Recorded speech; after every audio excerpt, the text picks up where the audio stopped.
if you're not comfortable, it's distracting. And usually, if you're trying to do something or you have such a big focus, if there is something in the back of your mind, or if there is a thought that I'm cold, or why is it so cold, or the air is blowing directly on me, or I'm hot, it's distracting. You cannot pay attention to your work. Když se řekne zdravá kancelář, tak to je pro mě tráva, voda,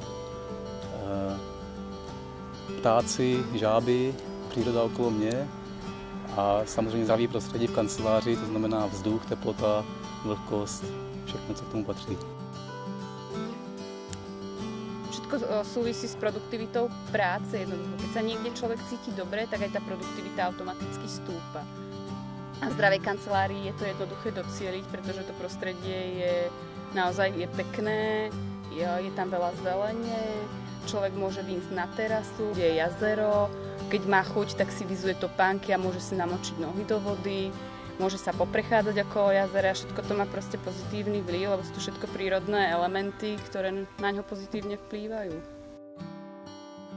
I personally believe that this is the future. This is clearly a movement. This is clearly a new standard. This would be it for me, new standard.